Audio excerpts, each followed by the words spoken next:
कहते हैं भगवान के भक्तों की बात करने से भगवान जल्दी प्रसन्न होते हैं। एक लड़की थी जो श्री कृष्ण जी की अनन्य भगत थी। बचपन से ही श्री कृष्ण भगवान का भजन करती थी, भक्ति करती थी। भक्ति करते करते बड़ी हो गई और भगवान की कृपा से उसका विवाह भी श्री धाम वृंदावन में किसी अच्छे परिवार में हो गया। विवाह होकर पहली बार वृंदावन गई, पर नई दुल्हन होने से कहीं जा ना सकी और मायके आ गई। और वह दिन भी आया जब उसका पति उसे लेने उसके मायके आया। अपने पति के साथ फिर वृंदावन पहुंच गई। पहुंचते पहुंचते उसे शाम हो गई।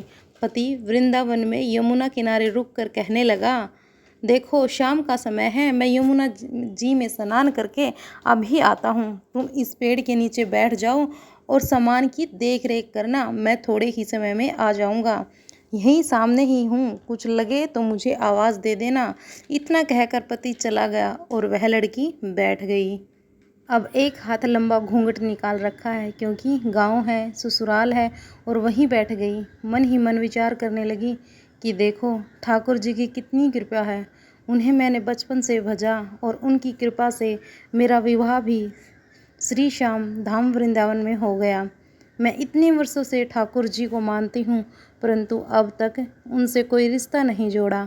फिर सोचती हूँ ठाकुर जी की उम्र क्या होगी, लगभग 16 वर्ष के होंगे।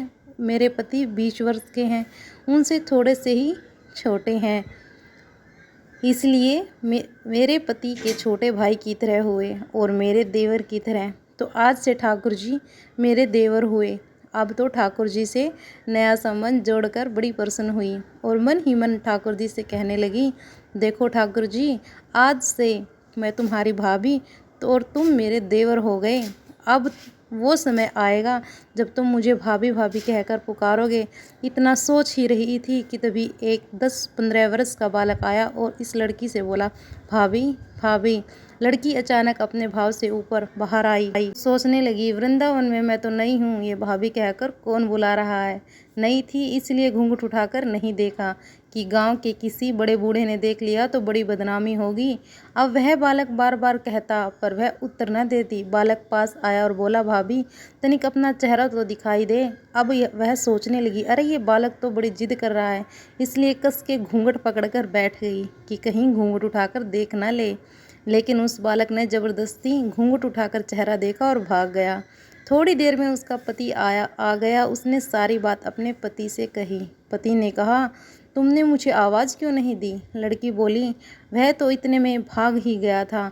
पति बोला, चिंता मत करो, वृंदावन बहुत बड़ा थोड़ी ही है। कभी किसी गली में खेलता मिल गया तो हड्डी पसली एक कर दूंगा, फिर कभी ऐसा नहीं कर सकेगा। तुम्हें जहाँ भी दिखे मुझे ज़रूर बताना। फिर दोनों घर गए। कुछ दिन बाद उसकी सास ने अपने बेटे से कहा, बेटा देख तेरा विवाह हो गया, बहू मायके से भी आ गई, पर अब तुम दोनों अभी तक बाके बिहारी जी के दर्शन के लिए नहीं गए। कल जाकर बहू को दर्शन करा लाना। अब अगले दिन दोनों पति पत्नी ठाकुर जी के दर्शन के लिए मंदिर जाते हैं। मंदिर में बहुत भीड़ थी। लड़का कहने लगा, देखो तुम स्त्रियों के साथ आगे जाकर दर्शन करो, मैं भी आता हूँ। अब वह आगे गई पर घूंघट नहीं उठाती। उसे डर लगता है कोई बड़ा बूढ़ा देखेगा तो कहेगा, नहीं बहू घूंघट के बिना घूम रही है। बहुत देर हो गई। पीछे से पति ने आकर कहा, अरे बावली, बिहारी जी के सामने है, घूंघट काहे नहीं खोले। घूंघट नहीं खोलेगी तो दर्शन कैसे करेगी। अब उसने अपना घूंघट उठाया और जो बाके बिहारी जी की ओर देखा तो बाके बिहारी जी की जगह वही बालक मुस्कुराता हुआ दिखा।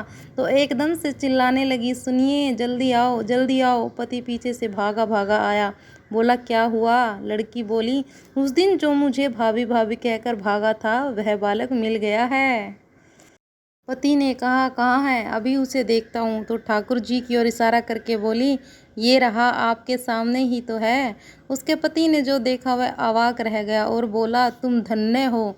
वास्तव में तुम्हारे हृदय में सच्चे भाव ठाकुर जी के प्रति हैं। मैं इतने वर्षों से वृंदावन में हूँ, मुझे आज तक उनके दर्शन नहीं हुए हैं और तेरे भाव इतना ऊंच है कि बिहारी जी के तुझे दर्शन हुए हैं।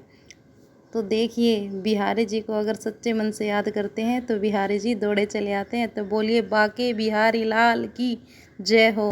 हर रोज़ हम आपको इस तरह ही कथा सुनाएंगे, तो कृपया करके आप चैनल को सब्सक्राइब कर लीजिए और वीडियो को लाइक एंड शेयर ज़रूर कीजिएगा।